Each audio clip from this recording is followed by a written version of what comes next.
Hello guys, so welcome to second part of our chapter. Today we are going to take second lecture of Prevention of Money Laundering Act 2002. ठीक है, तो इसके पहले हम लोग first lecture में हम लोग ने क्या किया था इसका एक बार शॉर्ट में एक रिकैप देख लेते हैं. ओके, तो prevention of money laundering act 2002. ठीक है, तो सबसे पहले होता क्या है, मनी लॉन्ड्रिंग क्या होता है. Money laundering is nothing but the process of conversion of black और टेंटेड मनी इनटू वाइट और अनटेंटेड मनी, या फिर इसको ऐसा भी बोल सकते हैं processing of criminal proceeds to disguise its illegal origin. ठीक है, ब्लैक मनी को जब आप कन्वर्ट करते हो व्हाइट मनी में तो उस प्रोसेस को बोलते हैं money laundering.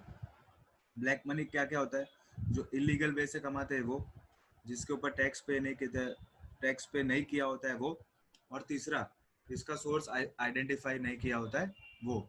Okay, sources of black money क्या क्या था, टेररिज्म से आता है वो, illegal arms sales, financial crimes, smuggling, drug trafficking, prostitution rings, insider trading, bribery और कंप्यूटर फ्रॉड. ओके, फिर उसके बाद है process of money laundering. Process क्या था, तोड़ना, घुमाना और जोड़ना. ओके, तो placement, layering and integration. What are the processes of money laundering? Process of money laundering is important answer. ठीक है, तो अभी रिवीजन कर लो इसका. प्रोसेस ऑफ मनी लॉन्ड्रिंग यानी कि placement, layering and integration. Placement यानी कि क्या, लार्ज अमाउंट को डिवाइड करना स्मॉल अमाउंट में और इंट्रोड्यूस कर दिया फाइनेंशियल सिस्टम में. लेयरिंग यानी कि क्या, ट्रांजैक्शन पे ट्रांजैक्शन करना, उसके ऊपर लेयर के ऊपर लेयर बनाना ताकि उसका जो ओरिजिन है उससे वो डिस्टेंस हो जाए, उसका सोर्स पता ना चले. ठीक है, इंटीग्रेशन. इंटीग्रेशन यानी कि क्या, सब फंड्स वापस एक जगह जमा होगा और उसको इन्वेस्ट कर देंगे रियल एस्टेट सेक्टर में, या तो लग्जरी एसेट्स में, या तो कोई बिजनेस वेंचर में. ओके, तो ये था हमारा process of money laundering, placement, layering and integration. ठीक है, अभी सारे एग्जांपल्स नहीं बताऊंगा, अभी अपन शॉर्ट में देखेंगे. फिर इम्पैक्ट क्या था इसका, इम्पैक्ट और इफेक्ट और influence of money laundering on development. Black money का क्या, जब भी ब्लैक मनी इन्फ्यूजन होता है ब्लैक मनी का, तो इसका इम्पैक्ट क्या होता है डेवलपमेंट पे. शॉर्ट टर्म के लिए तो अच्छा रहता है, लेकिन लॉन्ग टर्म के लिए वो नेगेटिव होता है. ठीक है, शॉर्ट टर्म के लिए आपका एफडीआई बढ़ेगा, फॉरेन रिजर्व्स बढ़ेगा, फॉरेन इंडेप्टेडनेस बढ़ेगा, बजट पॉलिसीज इजी हो जाएगी. लेकिन लॉन्ग टर्म के लिए उसका नेगेटिव इफेक्ट रहेगा. क्यों, क्योंकि ना ही कोई गवर्नमेंट का कंट्रोल रहेगा उसके ऊपर, ना रेगुलेशन रहेगा. ठीक है, नेगेटिव इफेक्ट ऑन एफडीआई हो जाएगा, क्योंकि लॉन्डरर्स कंट्रोल करेंगे पूरे फाइनेंशियल इंस्टीट्यूशन को और धीरे धीरे पूरे लार्ज सेक्टर्स ऑफ इकोनॉमी को, और साथ ही साथ वो लोग ब्राइब करेंगे यानी कि रिश्वत देंगे गवर्नमेंट को, जिसकी वजह से social ethics, morals, social standards, relationships, ethical standards सारे कम होते जाएंगे. इसलिए ये इसका नेगेटिव इफेक्ट है डेवलपमेंट पे. ठीक है, फिर प्रिवेंशन ऑफ मनी लॉन्ड्रिंग के लिए, ये नेगेटिव इफेक्ट को बचाने के लिए, प्रिवेंशन ऑफ मनी लॉन्ड्रिंग के लिए ग्लोबल लेवल पे क्या क्या इनिशिएटिव लिए, तो वह the Vienna convention, council of Europe convention, European Union money laundering directive, Basel committees statement of principles, the financial action task force FATF, और United Nations global programme against money laundering. ठीक है, एक एक को भी डिटेल में नहीं देखेंगे. सबसे इंपॉर्टेंट वाला कौन सा था, the financial action task force FATF. ठीक है, वो कभी एस्टेब्लिश हुआ था, G7 समिट में 1989 में एस्टेब्लिश हुआ था एफएटीएफ, जिसको इंटर गवर्नमेंटल बॉडी भी बोलते हैं और जिसको पॉलिसी मेकिंग बॉडी भी बोलते हैं. ठीक है, इंटर गवर्नमेंटल बॉडी और पॉलिसी मेकिंग बॉडी. इसके क्या क्या ऑब्जेक्टिव्स थे हम लोग ने देखे थे, combat, measures, recommendations, monitor and promote. क्या था, CMRMP, combat, measures, recommendation, monitor और प्रमोट. यानी कि क्या, to combat money laundering, terrorism financing and control increasing use of weapons of mass destruction, to implement measures to prevent use of financial systems by criminals, to establish series of recommendation and update them from time to time, monitor the progress, review money laundering techniques and implement necessary measures, to promote the adoption and implementation of appropriate measures globally. यानी कि money laundering, terrorism finance को कैसे combat करना है, उसके लिए क्या measures लेना है, क्या क्या, उसके लिए एफएटीएफ क्या देगा आपको, रिकमेंडेशंस देगा. फिर आपका प्रोग्रेस है वो मॉनिटर करेगा, और वही जो इम्प्लीमेंटेशन है उसको प्रमोट करेगा ग्लोबल लेवल पे, ठीक है। ये 5 ऑब्जेक्टिव्स है उसके। उसने कभी कभी रिकमेंडेशंस दिए, तो अप्रैल 1990 में 40 रिकमेंडेशन यानी कि 40 रिकमेंडेशंस दिए थे मनी लॉन्ड्रिंग फाइट करने के लिए, ठीक है। फिर अक्टूबर 2001 में उसने 8 स्पेशल रिकमेंडेशंस दिए थे टेररिज्म फाइनेंसिंग को फाइट करने के लिए। फिर अक्टूबर 2004 में 9 और रिकमेंडेशन दिए थे, जिसमें दोनों ही मनी लॉन्ड्रिंग को कॉम्बैट करने के लिए और टेररिस्ट फाइनेंसिंग को कॉम्बैट करने के लिए उसने रिकमेंडेशंस दिए थे। ओके, तो टोटल 48 और 9, वैसे 3 बार रिकमेंडेशन दिए थे उसने। रिकमेंडेशन में क्या क्या देता था कि make money laundering a criminal offence, उसको क्रिमिनल ऑफेंस बना दो, क्रिमिनलाइज कर दो उसको। जो भी सस्पिशियस ट्रांजैक्शन है उसको रिपोर्ट करो, कॉन्फिस्केट कर दो प्रोसीड्स ऑफ क्राइम को, मनी लॉन्ड्रिंग को एक एक्स्ट्राडिटेबल ऑफेंस डिक्लेयर कर दो, यानी कि क्या वो विजय माल्या वाला एग्जांपल, एक्स्ट्राडिशन अगर होता है, यहाँ का अक्यूज भाग के दूसरी कंट्री में जाता है, तो उसे आप हम लोग को हैंड ओवर करो, उसे आप हम लोग को सरेंडर करो, और इंटरनेशनल लेवल पे इन्वेस्टिगेशन को प्रमोट करो, और वेपन्स ऑफ मास डिस्ट्रक्शन है उसका सेल, इलीगली सेल कम हो और उसका यूज कम हो, इसके ऊपर आप मेजर्स लो, और ट्रांसपेरेंसी बढ़ाओ, और सबसे इम्पोर्टेंटली आप करप्शन कम कराओ। ये सारे उसके रिकमेंडेशंस थे, ठीक है। प्रिवेंशन ऑफ मनी लॉन्ड्रिंग, ये सारे थे ग्लोबल लेवल पे इनिशिएटिव। अभी इंडिया लेवल पे क्या इनिशिएटिव लिया था, तो ये अपना एक्ट पास किया था जो है prevention of money laundering act 2002। जिससे क्या क्या होगा, उसके ऑब्जेक्टिव्स क्या थे, प्रिवेंट करना, एक तो सबसे पहले मनी लॉन्ड्रिंग को, नाम में ही है, कॉन्फिस्केट कर देना प्रोसीड्स ऑफ क्राइम को, अगर कुछ प्रोसीड्स ऑफ क्राइम है जिस मनी लॉन्ड्रिंग का, ठीक है, जिससे कुछ प्रॉपर्टी ली हुआ है, उसकी जो प्रॉपर्टीज इन्वॉल्व है मनी लॉन्ड्रिंग में, उसको कॉन्फिस्केट कर देना, यानी कि गवर्नमेंट उसको अपने जब्त कर लेगी। एजेंसी सेटअप करना, जैसे कि आज हम सारी एजेंसीज ही देखेंगे, क्या क्या अथॉरिटीज है उसमें, अपेलेट ट्रिब्यूनल है, एजुडिकेटिंग अथॉरिटी है, एनफोर्समेंट डायरेक्टरेट है, ईडी है। एजेंसी सेटअप करना ताकि उसमें इन्वेस्टिगेशन कर सके, इंक्वायरी कर सके, और लास्ट में मेजर्स बताना टू कॉम्बैट मनी लॉन्ड्रिंग, ठीक है। एक अभी इफेक्ट में आया था, came into force with effect from 1 जुलाई 2005। और स्कीम ऑफ द एक्ट क्या है, स्कीम ऑफ द एक्ट यानी कि क्या, उसके अंदर कितने चैप्टर्स है, कितने सेक्शंस है और कितने स्केड्यूल है। तो चैप्टर 10 है, सेक्शंस 75 है, और एक स्केड्यूल है, ठीक है। फिर हमने कुछ इंपॉर्टेंट डेफिनेशंस देखे थे, जैसे कि प्रॉपर्टी, प्रॉपर अटैचमेंट, तो अटैचमेंट यानी कि क्या, प्रॉपर्टी हो कोई भी डिस्क्रिप्शन की, प्रॉपर्टी ऑफ एवरी डिस्क्रिप्शन, उसको ना ही ट्रांसफर कर सकते हो, ना कन्वर्ट कर सकते हो, ना डिस्पोजिशन कर सकते हो, ना उसका कुछ मूवमेंट कर सकते हो, यानी कि उसको कुछ भी नहीं कर सकते आप।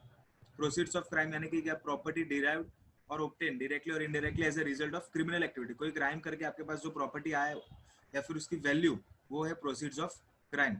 प्रॉपर्टी यानी कि क्या, असेट्स ऑफ एवरी डिस्क्रिप्शन, चाहे वो कॉर्पोरियल हो, इनकॉर्पोरियल हो, मूवेबल हो, इमूवेबल हो, टेंजिबल हो, इनटेंजिबल हो, या फिर डीड्स और इंस्ट्रूमेंट्स में आपका टाइटल और इंटरेस्ट हो, ये सारे आपके असेट्स हैं, और वो कहीं भी लोकेटेड हो। बेनिफिशियल ओनर यानी कि क्या, जो अल्टीमेट ओनर है, जिसका अल्टीमेट बेनिफिट होने वाला है पर्सन है, या फिर जिसका अल्टीमेट कंट्रोल है ट्रांजैक्शन पे, या फिर जिसके बिहाफ पे ट्रांजैक्शन कंडक्ट किया गया है, उसको हम बोलेंगे बेनिफिशियल ओनर। इंटरमीडियरी यानी कि क्या, ये सारे जो इंटरमीडियरीज है वो सब उसमें इंक्लूड हो जाते हैं, stock broker, sub broker, share transfer agent, RTA, banker to an issue, फिर trustee, registrar to an issue, merchant banker, underwriter, portfolio manager, investment adviser, recognise stock exchange, या फिर कोई भी अदर इंटरमीडियरी जो associated है, ठीक है। Investigation यानी कि क्या, जो भी प्रोसीडिंग्स करती है ईडी, या तो जो भी अथॉरिटी ऑथोराइज्ड होती है bye central government evidence collect करने के लिए, उसको हम बोलेंगे इन्वेस्टिगेशन। रिपोर्टिंग एंटिटी में कौन कौन आता है, banking company, financial institution, intermediary, या फिर person carrying on designated business और प्रोफेशन। स्केड्यूल ऑफेंस यानी कि ऑफेंस जो स्केड्यूल में दिए हुए स्पेसिफाइड है, 3 पार्ट में डिवाइडेड है, पार्ट ए, पार्ट बी और पार्ट सी, ठीक है। पार्ट बी में वैल्यू ऑफ ऑफेंस कितना होना चाहिए, 1 करोड़ या तो उससे ज्यादा। स्पेशल कोर्ट यानी कि क्या, जो कोर्ट ऑफ सेशन उसको डेजिग्नेट किया हुआ है, यानी कि क्रिमिनल कोर्ट डेजिग्नेट किया हुआ है एज अ स्पेशल कोर्ट ये एक्ट के लिए। ट्रांसफर यानी कि क्या, एनी टाइप ऑफ ट्रांसफर, चाहे वो सेल हो, परचेस हो, मॉर्गेज हो, प्लेज हो, गिफ्ट हो, लोन हो, चाहे वो राइट का हो, टाइटल का हो, पोजेशन का हो, या फिर लीन का हो, कोई भी टाइप का ट्रांसफर। वैल्यू यानी कि क्या, fair market value as on date of acquisition, और अगर वो नहीं है तो as on date of possession, ठीक है। अभी मनी लॉन्ड्रिंग, तो उसका ऑब्जेक्ट क्या था, prevent money laundering, confiscate the property derived from money laundering or involved in money laundering, और punish the people involved in money laundering, ठीक है। मनी लॉन्ड्रिंग का मतलब क्या है, ये एक शॉर्ट नोट देखा था जो मनी लॉन्ड्रिंग आपको अगर पूछा जाए तो आप इसे लिख सकते हो। तो ये था कन्वर्जन ऑफ ब्लैक और टेंटेड मनी इनटू व्हाइट और अनटेंटेड मनी, या फिर criminal activity generates substantial profit and route the fund to safe havens. Person in guilty किसको बोला जाएगा? पर्सन गिल्टी ही ऑफ ऑफेंस जो डायरेक्टली और इनडायरेक्टली या तो knowingly entered into transaction relates to proceeds of crime, और जो अक्वायर करता है, ओन करता है, पजेस करता है या तो ट्रांसफर करता है प्रोसीड्स ऑफ क्राइम, या तो जो छुपा के रखता है कंसील प्रोसीड्स ऑफ क्राइम। और पनिशमेंट क्या है इसके अंदर? अगर नार्कोटिक ड्रग्स का केस है तो मिनिमम 3 साल से लेकर 10 साल तक की जेल की सजा, और अगर नार्कोटिक और एनी अदर केस है, नार्कोटिक ड्रग्स या वो सब नहीं है, तो 3 साल से लेकर 7 साल तक का इम्प्रिजनमेंट, और दोनों में फाइन भी है और confiscation of proceeds of crime भी होगा। तो ये था अपना शॉर्ट रिकैप जो हमने अपने फर्स्ट पार्ट में देखा था। ठीक है, आज हम सेकेंड पार्ट स्टार्ट करेंगे ये चैप्टर का। ओके, तो सेकेंड पार्ट में हम लोग आज अथॉरिटीज देखेंगे सारी, कि इसमें कौन सी अथॉरिटीज है। ठीक है, तो इसमें 4 अथॉरिटीज है टोटल। सबसे पहले तो सबसे पहले नीचे आती है एनफोर्समेंट डायरेक्टोरेट, यानी कि डायरेक्टर यानी कि ईडी। ठीक है, फिर उसके ऊपर ईडी के ऊपर आता है एए यानी कि एडजुडिकेटिंग अथॉरिटी। ओके, और एडजुडिकेटिंग अथॉरिटी के ऊपर आता है अपेलेट ट्रिब्यूनल, यानी कि अगर एडजुडिकेटिंग अथॉरिटी के डिसीजन से आप सहमत नहीं हो, आप डिससेटिस्फाइड हो, तो आप अपील कर सकते हो अपेलेट ट्रिब्यूनल में। तो ये 3 है, ईडी, उसके ऊपर एडजुडिकेटिंग अथॉरिटी और उसके ऊपर अपेलेट ट्रिब्यूनल। और अलग से एक स्पेशल कोर्ट है। स्पेशल कोर्ट यानी कि क्या, जो हम लोग ने डेफिनेशन में देखा, यानी कि डेजिग्नेटेड कोर्ट ऑफ सेशन, यानी कि क्रिमिनल कोर्ट जो डेजिग्नेटेड किया गया है इस पर्पस के लिए, इस एक्ट के लिए। ठीक है, तो ये सारी अथॉरिटीज है इस एक्ट में, ईडी, फिर एडजुडिकेटिंग अथॉरिटी और अपेलेट ट्रिब्यूनल, और अलग से एक स्पेशल कोर्ट। ओके, 4 अथॉरिटीज है। अभी attachment of property involve in money laundering. Attachment कैसे होता है? मतलब जो हम लोग ने देखा अटैचमेंट यानी कि प्रॉपर्टी को आप ना ही ट्रांसफर कर सकते हो, ना ही कन्वर्जन उसका कर सकते हो, ना ही उसको डिस्पोज ऑफ सेल कर सकते हो, उसका कुछ मूवमेंट कर सकते हो। तो ये जो अटैचमेंट होता है प्रॉपर्टी का, तो कैसे होता है attachment of property involve in money laundering? तो इसका एक पूरा प्रोसेस होता है। ऐसे ही तो नहीं होगा कि समझो आज एक ईडी आया और आपको बोल दिया कि आपकी प्रॉपर्टी अटैच कर दी गई है, मनी लॉन्ड्रिंग में इन्वॉल्व है। ऐसे डायरेक्टली तो नहीं होता होगा, उसका भी एक प्रोसेस होता रहेगा ना, कि कैसे अटैचमेंट हो रहा है, उसका क्या मैनर एंड प्रोसीजर होता रहेगा एक अटैचमेंट का। तो आज हम पूरा वही देखेंगे कि अटैचमेंट कैसे होता है प्रॉपर्टी का मनी लॉन्ड्रिंग में। ठीक है, this is also important answer, ये भी 2-3 बार पूछा गया है एग्जाम में, तो अच्छे से सुनना। सबसे पहले तो हम लोग ने कौन सा देखा था? फर्स्ट अथॉरिटी ईडी, यानी कि एनफोर्समेंट डायरेक्टोरेट, जो डायरेक्टर आता है वो। तो डायरेक्टर यानी कि ईडी या तो any officer authorise by him, जो डायरेक्टर ने ऑथोराइज किया है, but not below the rank of deputy director. Deputy director के रैंक के बिलो भी किसी को ऑथोराइज नहीं कर सकता है। डेप्यूटी डायरेक्टर या तो उसके ऊपर वाले रैंक को ऑथोराइज कर सकता है डायरेक्टर। तो डायरेक्टर या फिर किसी ऑफिसर जिसने जिसको डायरेक्टर ने ऑथोराइज किया है, उसको अगर लगता है कि he has reason to believe, उसको अगर लगता है कि किसी पर्सन के पास या तो उसने कुछ स्केड्यूल ऑफेंस कमिट किया है, यानी कि हम लोग ने जो देखा स्केड्यूल ऑफेंस एक स्केड्यूल है ये एक्ट का, उसमें सारे ऑफेंसेस दिए गए हैं, जैसे कि ड्रग ट्रैफिकिंग किया, चाइल्ड ट्रैफिकिंग किया, rape, extortion, murder, smuggling, financial crimes. तो उसके पास रीजंस टू बिलीव है ईडी के पास, या तो उस डायरेक्ट या तो ऑफिसर जिसको वो ईडी ने ऑथोराइज किया, उसको ऐसा लग रहा है कि किसी पर्सन ने ऑफेंस कोई इसमें जो स्केड्यूल ऑफेंस है वो कमिट किया है, या तो उसके पास वो होल्ड कर रहा है प्रोसीड्स ऑफ मनी लॉन्ड्रिंग, या तो मतलब उसको लग रहा है कि मनी लॉन्ड्रिंग इसने किया है और मनी लॉन्ड्रिंग से इसने पैसा जनरेट किया और वो पैसा उसके पास है, प्रोसीड्स ऑफ मनी लॉन्ड्रिंग है। अगर ऐसा रीजन टू बिलीव है डायरेक्टर को, या तो जो ऑफिसर ऑथोराइज किया गया है उसको, तो वो क्या करेगा? अटैच कर देगा प्रॉपर्टी को, जिस जो पर्सन पे उसको रीजन टू बिलीव है, तो उसके टेम्पररी पर्पस के लिए उसका प्रॉपर्टी वो क्या करेगा? अटैच कर देगा। किसका? जो पर्सन का उसको लगता है कि उसने ऑफेंस कमिट किया है, या तो उसके पास ही possesses the proceeds of money laundering. ठीक है, अटैच कैसे करेगा उसकी प्रॉपर्टी को? एक ऑर्डर देगा उसको राइटिंग में, तो तो ही वो अटैच कर सकते हैं प्रॉपर्टी को, ठीक है। तो उसके प्रॉपर्टी को अटैच कर देगा बाय ऑर्डर इन राइटिंग, ठीक है।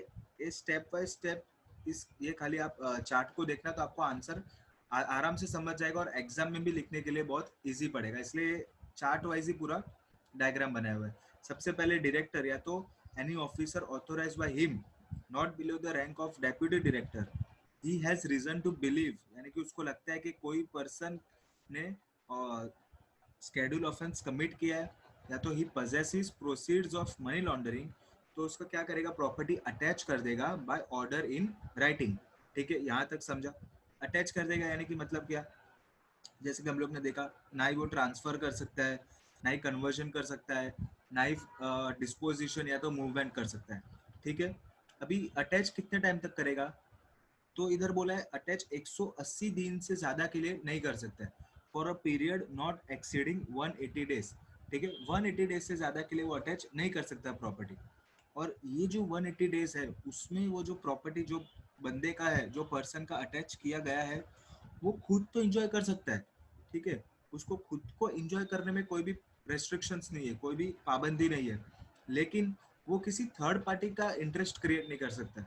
थर्ड पार्टी का इंटरेस्ट क्रिएट नहीं कर सकता, इसका मतलब क्या हुआ, बेसिकली हमारा जो अटैचमेंट का डेफिनेशन है वो आप देखोगे तो भी आपको समझ जाएगा, यानी कि वो ना ही ट्रांसफर कर सकता है, ना ही ट्रांसफर का मतलब क्या है, ना ही सेल कर सकता है, परचेज कर सकता है, ना ही उसको उसके ऊपर कुछ मॉर्गेज नहीं कर सकता है, उसको लीज पे नहीं दे सकता है, उसको प्लेज नहीं कर सकता है, कोई भी टाइप का ट्रांसफर नहीं कर सकता है, ना ही उसको वो कन्वर्ट कर सकता है किसी और चीज में, या तो पैसे में कन्वर्ट कर दिया, या तो पैसे है तो उसको प्रॉपर्टी में कन्वर्ट कर दिया, ना ही उसको डिस्पोज ऑफ या तो सेल है तो, ना ही उसका कुछ मूवमेंट कर सकता है एक जगह से दूसरी जगह, ठीक है। ये जो 180 दिन है उसमें वो प्रॉपर्टी खुद इंजॉय कर सकता है जब भी उसकी प्रॉपर्टी अटैच हुई है, लेकिन वो कोई भी थर्ड पार्टी इंटरेस्ट क्रिएट नहीं कर सकता है, ठीक है। अभी जो अभी उसकी प्रॉपर्टी अभी डायरेक्टर ने क्या की, अटैच कर दी, ठीक है। या तो जो ऑफिसर ऑथोराइज थी, अभी अभी वो क्या करेगा, जो डायरेक्टर था जिसने प्रॉपर्टी अटैच की है, या तो जो ऑफिसर ऑथोराइज था जिसने उसकी प्रॉपर्टी अटैच की है, वो क्या करेगा, जो ऑर्डर था, जो उसको दिया था ना ऑर्डर, जिसमें उसने लिखा था कि आपकी प्रॉपर्टी अटैच कर दी गई है, वो ऑर्डर किसको फॉरवर्ड कर देगा, उसकी अपर अथॉरिटी को, यानी कि उसके ऊपर कौन है, एडजुडिकेटिंग अथॉरिटी है, तो उसकी अपर अथॉरिटी को वो क्या करेगा, forward copy of order to adjudicating authority, adjudicating authority का वो जो ऑर्डर है वो उसको एक कॉपी दे देगा, ठीक है। और एक चीज उसको क्या करना है कि 30 दिन के अंदर अंदर उसको कंप्लेंट फाइल करना है एडजुडिकेटिंग अथॉरिटी के पास, ठीक है। एक तो उसको जो ऑर्डर था वो तो उसको फॉरवर्ड करना ही है एडजुडिकेटिंग अथॉरिटी को, और साथ ही साथ उसको क्या करना है, 30 दिन के अंदर अंदर कंप्लेंट फाइल कर देने का है एडजुडिकेटिंग अथॉरिटी को, ओके।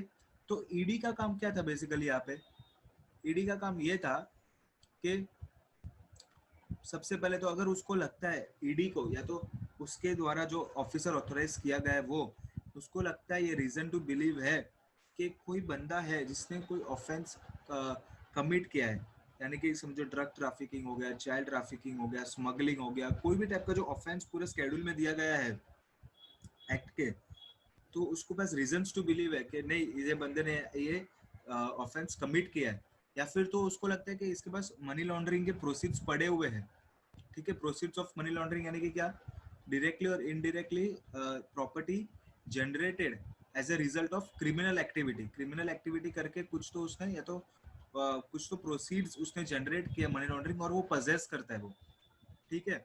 तो वो क्या करेगा, उसकी प्रॉपर्टी को अटैच कर देगा बाय ऑर्डर इन राइटिंग, कितने दिन के लिए, 180 दिन के लिए अटैच करेगा, ठीक है।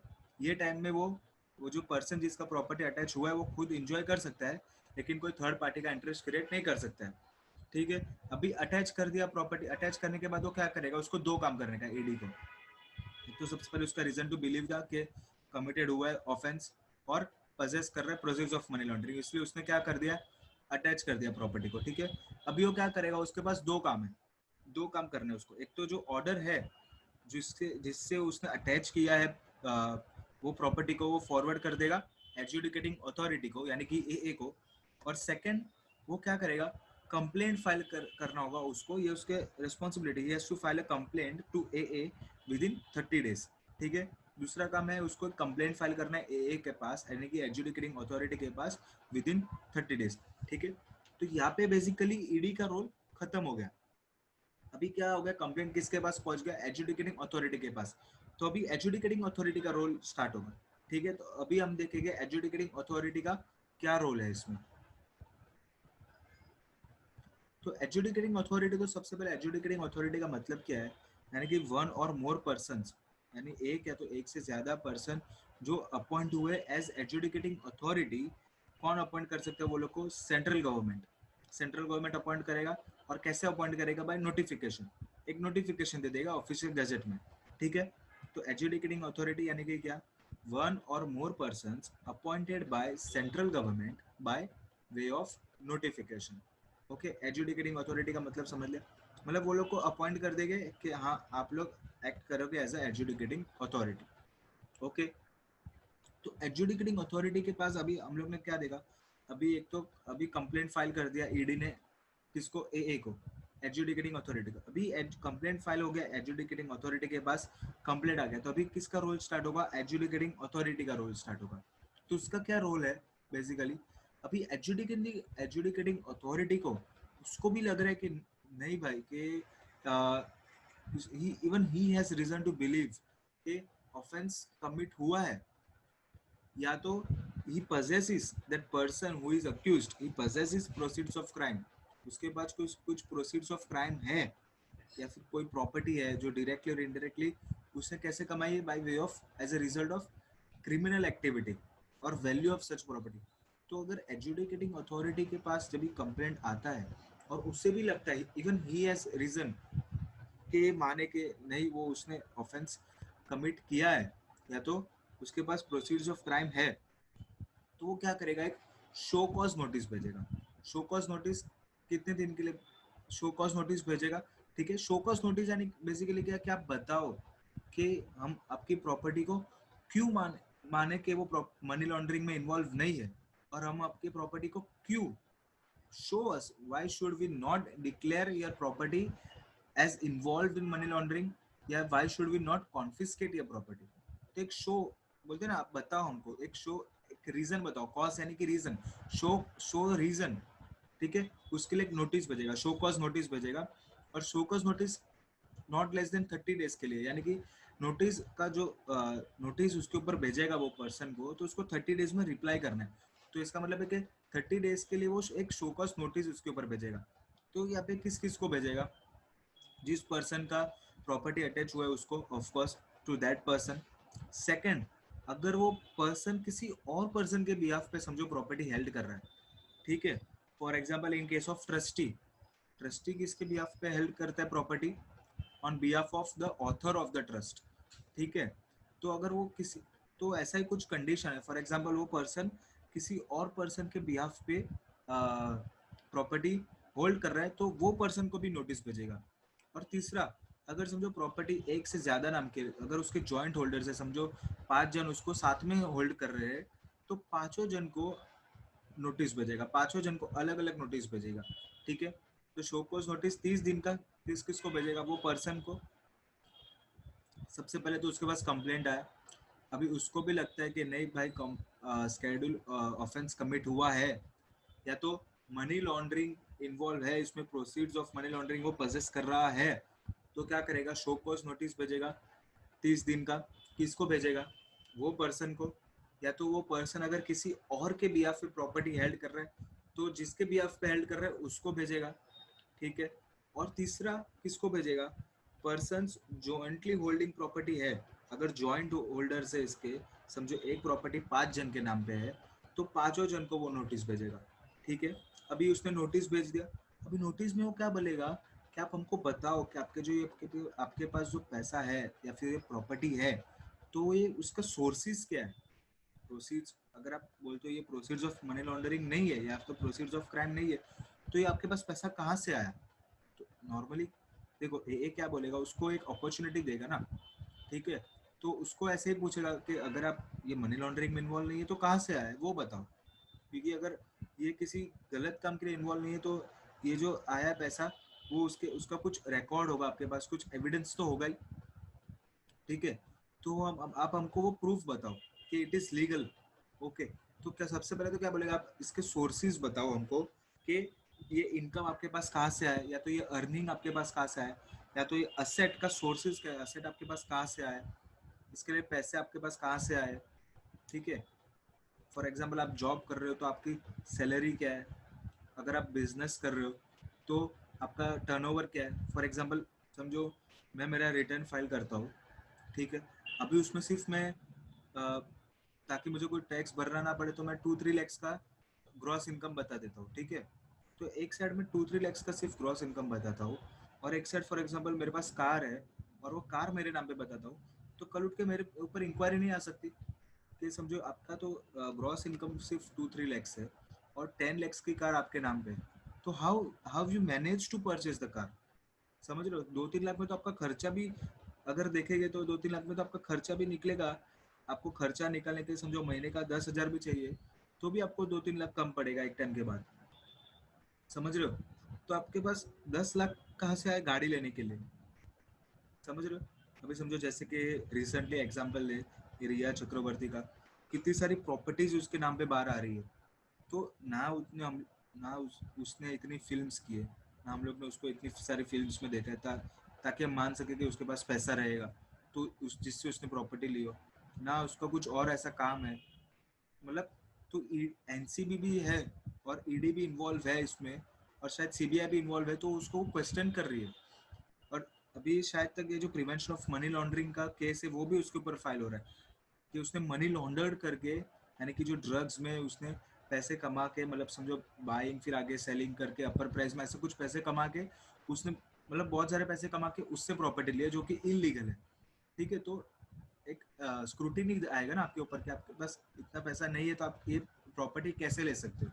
ठीक है, तो अब हमको आपका सोर्सेज बताओ इनकम का, आपका क्या अर्निंग है, आपका असेट ये कहाँ से आया है, या तो कुछ एविडेंस बताओ, आपके पास कुछ एविडेंस हो। फॉर एग्जाम्पल समझो आपको किसी ने गिफ्ट दिया है, तो गिफ्ट का एविडेंस बताओ हमें कि आपको किसने गिफ्ट दिया है, क्यों आपको कोई गिफ्ट देगा। अगर रिलेटिव है तो ठीक है, अगर कोई और है तो एक शक जाता है ना, आपको क्यों कोई ऐसे गिफ्ट दे देगा, तो उसके ऊपर इंक्वायरी बैठ सकता है। तो एक एविडेंस बताओ, या तो आपके पास हेरिडिटरी में आपको मिला है, इनहेरिटेंस में, तो कोई इश्यू नहीं, तो उसका एविडेंस बताओ आप। कुछ तो एविडेंस होगा जिससे प्रूफ हो सके कि नहीं ये this is right and you are not wrong. ठीक है, दिस इज जेन्यून प्रॉपर्टी, आपका जो प्रॉपर्टी वो जेन्यून है, इलीगल नहीं है। या तो कोई अदर रेलेवेंट इसके रिलेटेड इन्फॉर्मेशन बताओ, या तो ऐसे कुछ पर्टिकुलर्स बताओ जिससे हम मान सके कि आपने कुछ ऑफेंस कमिट नहीं किया है, ना ही आपने कुछ प्रोसीड्स ऑफ क्राइम आप पजेस कर रहे हो, जो भी आपके पास है जेन्यून है, वाइट का है।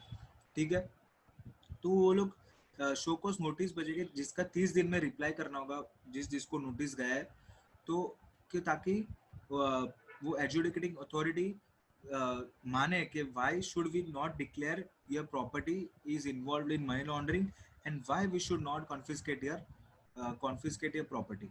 ठीक है, आपका सेंट्रल गवर्नमेंट कॉन्फिस्केट प्रॉपर्टी क्यों ना करे इसलिए, और आपका प्रॉपर्टी मनी लॉन्ड्रिंग में इन्वॉल्व नहीं है वो कैसे नहीं है, तो इसका आप हमको एक जस्टिफिकेशन दो। ओके, तो ये एक नोटिस भेजेगा, जैसे एजुकेटिंग अथॉरिटी के पास कंप्लेंट आई और उसे भी लगता है कि नहीं ये इन्वॉल्व है, तो ये सबको नोटिस भेजेगा और उनसे एक जस्टिफिकेशन, एक रिप्लाई मंगवाएगा कि ये जेन्यून है, तो इसका एक कुछ एविडेंस दो हम लोग को। ठीक है, अभी क्या होगा, एजुकेटिंग अथॉरिटी को अगर उसको समझो जिसको नोटिस भेजा है उसने रिप्लाई किया, अगर नहीं किया तो कुछ नहीं, पर अगर रिप्लाई किया तो वो रिप्लाई को कंसीडर करेगा। फिर जो अग्रीड पर्सन है, जो अक्यूज्ड है, जिसका प्रॉपर्टी अटैच हुआ है, उसको सुनेगा, यार अग्रीड पर्सन। और जो डायरेक्टर है जिसने कंप्लेंट फाइल किया है, या तो जो ऑफिसर ऑथोराइज था जिसने कंप्लेंट फाइल किया है उसको सुनेगा एजुकेटिंग अथॉरिटी। फिर वो खुद से समझेगा पूरा, फिर ये सबका सुन के बोले ना, मतलब जो अक्यूज्ड है उसका, जो डायरेक्टर है अग्रीड पर्सन है वो, यानी कि बेसिकली उसका क्या रिप्लाई आया है वो देखेगा। फिर जो डायरेक्टर ने कंप्लेंट फाइल किया है वो, या तो ऑफिसर ऑथोराइज था उसने कंप्लेंट फाइल किया है वो, ये सब उसको consider taking into consideration all this things, मतलब take into account relevant materials placed on record before him. फिर उसने जो जो एविडेंसेस रखे थे अक्यूज ने, ठीक है, जो रिप्लाई में कि नहीं ये मेरा ये जेन्युइन प्रॉपर्टी है वगैरह, जो भी है, जो भी एविडेंसेस रखे थे वो, जो रिकॉर्ड्स रखे थे, फिर अगर कोई अदर पर्सन जो है जिसके बिहाफ पे होल्ड हो रहा था, तो उसको भी एक ओप्पो फोन देंगे, यानी कि अपॉर्चुनिटी ऑफ बीइंग हर्ड, उसको भी एक अपॉर्चुनिटी देंगे बीइंग हर्ड का।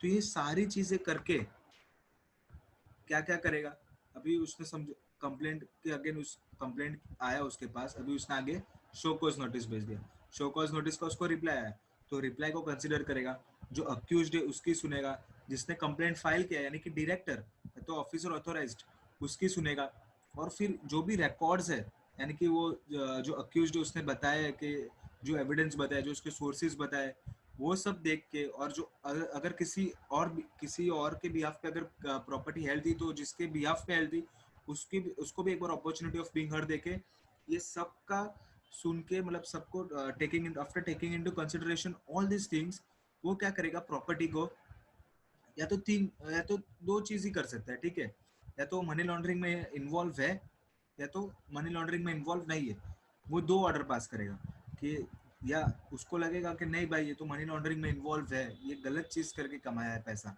इसका कोई जेन्यून सोर्स नहीं है या फिर जेन्यून जस्टिफिकेशन नहीं है, तो क्या करेगा, ये तो मनी लॉन्ड्रिंग में इन्वॉल्व था, या तो मनी लॉन्ड्रिंग में इन्वॉल्व नहीं है, ठीक है, वो दो डिसीजन देगा, whether it is involved in money laundering or not involved in money laundering। अभी समझो not involve in money laundering है तो ठीक है, छोड़ देगा, रिलीज कर देगा प्रॉपर्टी, लेकिन अगर इन्वॉल्व इन मनी लॉन्ड्रिंग है तो ऑर्डर देगा इन राइटिंग में, और जो अटैचमेंट जो ईडी ने किया था जो पहले, उसको कंफर्म करेगा कि कंफर्म द अटैचमेंट, रिटेंशन या तो फ्रीजिंग, तीनों सिमिलर है बट डिफरेंट वर्ड्स यूज किए गए हैं, जो आप एग्जाम में कर सकते हो, कंफर्म अटैचमेंट, रिटेंशन और freezing of property and records, जो जो अटैचमेंट किया था एडी ने बेसिकली उसको वो क्या कर देगा, कंफर्म कर देगा, क्योंकि मनी लॉन्ड्रिंग है वो प्रूव हो चुका है, ठीक है, वो जो अक्यूज है वो कोई जेन्यून रीजन नहीं दे पाया है कि मनी लॉन्ड्रिंग क्यों नहीं है, ये कॉन्फिस्केट क्यों नहीं करना चाहिए, ठीक है, और साथ में कंफर्म अटैचमेंट करने के बाद वो क्या करेगा, इन्वेस्टिगेशन कंटिन्यू करने को बोलेगा for a period not exceeding 365 days, फिर अभी क्या बोलेगा कि आप ये इसको कंफर्म करो सबसे पहले अटैचमेंट को, और आप इन्वेस्टिगेशन फर्दर उसको कंटिन्यू करो, लेकिन 365 डेज के से ज़्यादा के लिए आप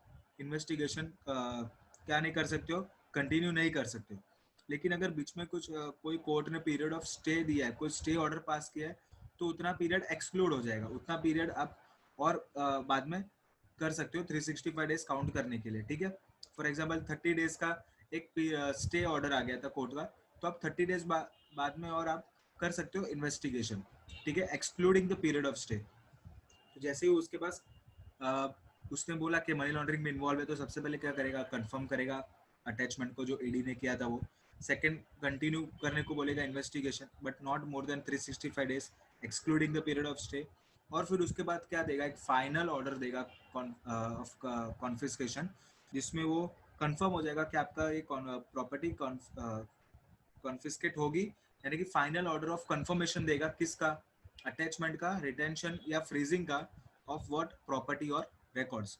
अभी जैसे ही फाइनल ऑर्डर दे दिया कंफर्मेशन का, उसके बाद क्या होगा, जो डायरेक्टर या जो ऑफिसर ऑथोराइज था वो क्या कर देगा, पोजेशन ले लेगा, जो भी प्रॉपर्टी अटैच की गई थी या तो फ्रोज की गई थी, ठीक है, सिंपल है, ज़्यादा कुछ नहीं है, जैसे ही प्रॉपर्टी पता चलेगा कि इन्वॉल्व है मनी लॉन्ड्रिंग में, तो सबसे पहले कंफर्म करेगा अटैचमेंट को, फिर फर्दर इन्वेस्टिगेशन करने को बोलेगा, लेकिन 365 डेज से ज़्यादा नहीं, फिर उसके बाद एक फाइनल ऑर्डर ऑफ कंफर्मेशन देगा, और फाइनल ऑर्डर के बाद क्या होगा, जो डायरेक्टर था और जो ऑफिसर था वो क्या करेगा, पोजेशन ले लेगा किसका, प्रॉपर्टी का, जो अटैच हुई थी या तो जो फ्रोजन हुई थी, ठीक है, तो इसको हम वापस से पूरा समझते कि एजुकेटिंग अथॉरिटी का क्या रोल था, जैसे ही उसके पास कंप्लेंट आया और उसको भी लग रहा है, रीजन टू बिलीव है कि ऑफेंस कमिट हुआ है या तो प्रोसीड्स ऑफ क्राइम वो पजेस कर रहा है, तो क्या करेगा, शो कॉज नोटिस भेजेगा, किस किस को, वो पर्सन को जो अक्यूज था, जिसके अगेंस्ट कंप्लेंट फाइल किया था ईडी ने, फिर अगर वो पर्सन किसी और पर्सन के बिहाफ पे प्रॉपर्टी हेल्ड कर रहा है, तो वो जो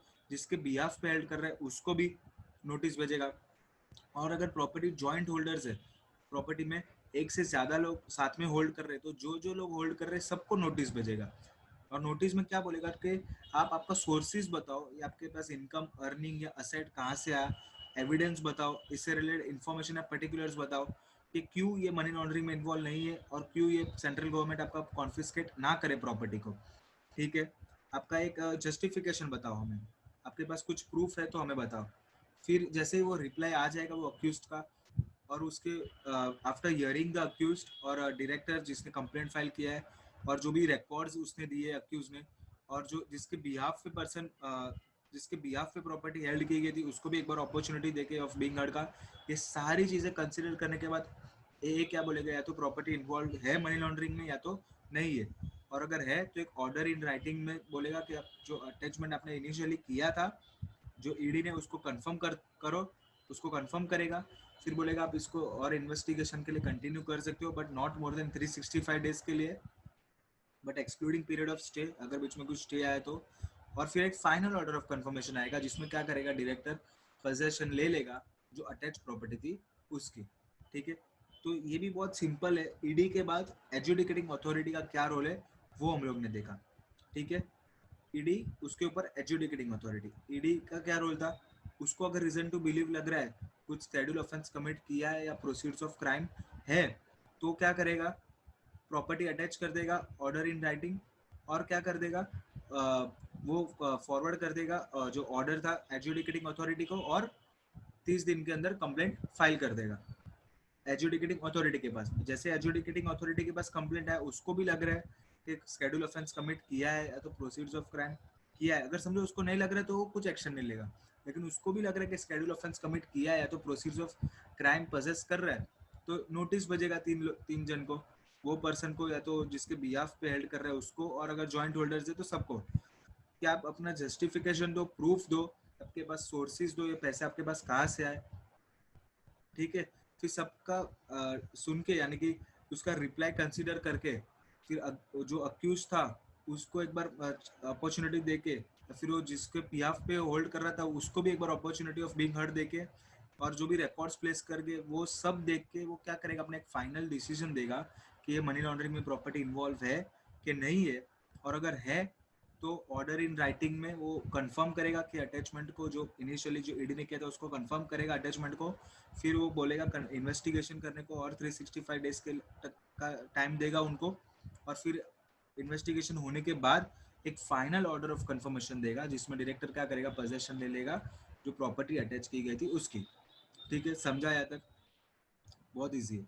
ये भी मैंने आपको एकदम ईजिली जो भी मॉड्यूल में जो दिया गया है paragraph wise, which is very मतलब बहुत ही बोरिंग हो जाता है पढ़ने के लिए, तो इधर मैंने एक आपको बोले ना चार्ट और डायग्राम टाइप में दिया है ताकि आप इजीली आप एक बार खाली एग्जाम के एक दिन पहले आप देखो और स्टोरी एक माइंड में आप फीड कर दो ना, एज ए स्टोरी याद करोगे तो आप कभी नहीं भूलोगे। ठीक है, एज ए स्टोरी आपने याद करें। और मोस्टली क्या रहता है, ये जो सारे प्रोसीजर्स रहते हैं एडजुडिकेटिंग अथॉरिटी के, ईडी के, ये मोस्टली मोर और लेस सारे एक्ट्स में सेम ही रहते हैं, तो आपने एक बार उसको याद कर लिया ना बस, फिर आपको जो चेंजेस है ना वो ही याद करने दूसरे एक्ट के लिए। तो एक बार आप इस एक्ट को अच्छे से, ये जो प्रोसीजर है उसको अच्छे से आप याद कर लो, एज ए स्टोरी बना लो। जैसे कि मैंने अभी माइंड पूरा बोला वैसे माइंड में पूरा एक स्टोरी बना लो, ये ऐसा हुआ फिर रीजन टू बिलीव था उसको भी, फिर उसने नोटिस भेजा कि आप प्रूफ दो, वैसा बहुत इजी हो जाता है स्टोरी बनने के बाद, और आपका आंसर का कंटेंट भी बढ़ जाता है। ठीक है, और जितना आप सेम टू सेम मॉड्यूल का आंसर लिखोगे उतना आपको चांसेस बढ़ जाएगा अच्छे मार्क्स मिलने का।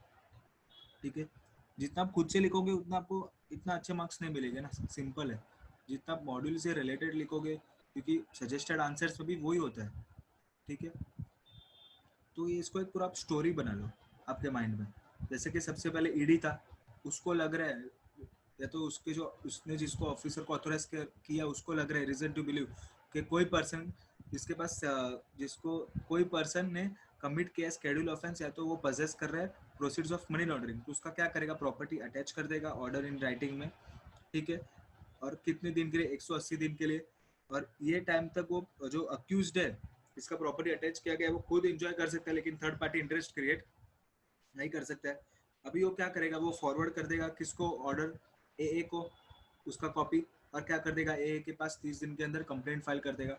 और जैसे ही ए यानी कि क्या, जिसको सेंट्रल गवर्नमेंट अपॉइंट करती है by notification, one or more person, जैसे ही उसके पास कंप्लेंट आया और उसको भी लग रहा है रीजन टू बिलीव है कि नहीं ऑफेंस कमिट हुआ है, शेड्यूल ऑफेंस या तो प्रोसीड्स ऑफ क्राइम पजेस कर रहा है, तो क्या करेगा, एक शोकॉज नोटिस भेजेगा कि 30 दिन में आप रिप्लाई करो। किस किस को भेजेगा, वो पर्सन को जिसका प्रॉपर्टी अटैच हुआ है, या तो अगर वो पर्सन किसी और पर्सन के बिहाफ पे प्रॉपर्टी हेल्ड कर रहा है तो वो दूसरे पर्सन को भी भेजेगा, और अगर पर्सन जॉइंटली हेल्ड कर रहे हैं प्रॉपर्टी, 3-4 लोग फॉर एग्जाम्पल, तो सबको भेजेगा। ठीक है, क्या बोलेगा कि आपके सोर्सेज बताओ, इनकम के, अर्निंग के, एसेट के, या तो आप एविडेंस बताओ कि आपके पास ये प्रॉपर्टी कहाँ से आई है, आप इसका जस्टिफिकेशन दो कि जेन्यून प्रॉपर्टी है, ये मनी लॉन्ड्रिंग में इन्वॉल्व नहीं है, ये कॉन्फिस्केट नहीं करनी चाहिए। अभी जैसे ही रिप्लाई आएगा और उसको एक अपॉर्चुनिटी ऑफ बीइंग हर्ड देंगे वो पर्सन को, कि एक बार अपॉर्चुनिटी ऑफ बीइंग हर्ड दिया जाएगा वो पर्सन को, या तो जिसके बिहाफ पे किया था वो पर्सन को, और जो भी रिकॉर्ड्स प्लेस कर दे करे थे वो पर्सन ने, उसको देख के क्या करेगा एडजुडिकेटिंग अथॉरिटी, अपना एक डिसीजन देगा कि मनी लॉन्ड्रिंग में प्रॉपर्टी इन्वॉल्व है कि नहीं है, और अगर है तो क्या करेगा आगे। एक थोड़ा सा शॉर्ट प्रोसीजर है, ऑर्डर दे देगा एक राइटिंग में सबसे पहले तो, जो कंफर्म, जिसमें क्या करेगा कंफर्म करेगा अटैचमेंट को, जो कि ईडी ने किया था ऑलरेडी, उसको कंफर्म कर देगा और इन्वेस्टिगेशन कंटिन्यू करने को बोलेगा।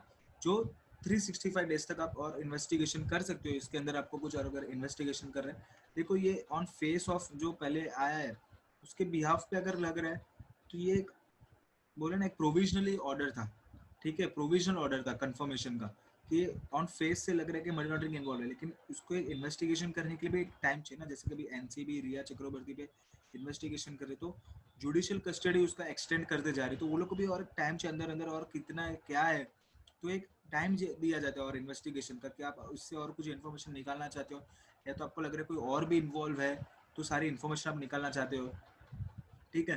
तो एक इन्वेस्टिगेशन फर्दर कंटिन्यू करने के लिए 365 डेज देगी, लेकिन एक्सक्लूडिंग पीरियड ऑफ स्टे। वो होने के बाद एक फाइनल ऑर्डर ऑफ कंफर्मेशन आ जाएगा, जिसमें क्या हो जाएगा, प्रॉपर्टी उसकी अटैच जो होगी, जो पजेस कर लेगी कौन, पजेशन किसको मिल जाएगा, डायरेक्टर, ठीक है, या तो जो ऑफिसर ऑथोराइज है उसको। अभी स्पेशल कोर्ट, अभी ये समझो ये ईडी का जो जो केस है, जो ईडी, फिर उसके ऊपर वो एजुडिकेटिंग अथॉरिटी, और समझो एजुडिकेटिंग अथॉरिटी से आप सेटिस्फाइड नहीं हो तो आप जा सकते हो अपीलेट ट्रिब्यूनल के पास, अपीलेट ट्रिब्यूनल को अपन आगे देखेंगे। लेकिन अगर कोई आपका केस डायरेक्टली आप स्पेशल कोर्ट में जाके आप बोले ना स्पेशल कोर्ट में आप उसका ट्रायल कराना चाहते हो जो ऑफेंस है, तो स्पेशल कोर्ट का क्या प्रोसीजर है वो अभी हम लोग देखेंगे, ठीक है। तो स्पेशल कोर्ट में क्या है, basically on conclusion of trial of offence, यानी कि कोई ऑफेंस जो कमिट हुआ था मनी लॉन्ड्रिंग से रिलेटेड, जब भी वो कंक्लूड हो गया वो ट्रायल, ठीक है, तो कंक्लूड होने के बाद क्या होगा, पहले तो सबसे पहले एक कोई ऑफेंस आया स्पेशल कोर्ट के अंदर, ठीक है, मनी लॉन्ड्रिंग से रिलेटेड, ओके, अभी वो उसके ऊपर ट्रायल होगा पूरा, ठीक है, अभी ट्रायल होने के बाद, ट्रायल खत्म होने के बाद क्या होगा, स्पेशल कोर्ट जजमेंट देगा ना अपना, मतलब ठीक है, कि मनी लॉन्ड्रिंग में ये इन्वॉल्व थी प्रॉपर्टी, या तो तीन चीज हो सकती है, स्पेशल कोर्ट तीन चीज में जजमेंट दे सकता है, या तो वो क्या बोलेगा कि हाँ भाई मनी लॉन्ड्रिंग में इन्वॉल्व है, दूसरा वो क्या बोल सकता है कि मनी लॉन्ड्रिंग में इन्वॉल्व नहीं है, और तीसरा क्या हो सकता है कि ट्रायल ही कंडक्ट नहीं हो पाया, ठीक है। तो सबसे पहले अगर वो बोलता है कि मनी लॉन्ड्रिंग में इन्वॉल्व है, तो वो क्या करेगा, ऑर्डर दे देगा कॉन्फिस्केशन ऑफ प्रॉपर्टी, कि उसका प्रॉपर्टी कॉन्फिस्केट कर लो, यानी कि वो सेंट्रल गवर्नमेंट उसका प्रॉपर्टी जब्त कर लेगी, ठीक है। अगर ट्रायल ऑफ ऑफेंस जो था उसका ट्रायल खत्म होने के बाद ये पता चला कि मनी लॉन्ड्रिंग में इन्वॉल्व था नहीं प्रॉपर्टी, तो क्या बोलेंगे कि इसका रिलीज कर दो प्रॉपर्टी आप, ठीक है। ये दो चीज हो गया सिंपल, मनी लॉन्ड्रिंग इन्वॉल्व है तो कॉन्फिस्केट कर दो, इन्वॉल्व नहीं है तो रिलीज कर दो।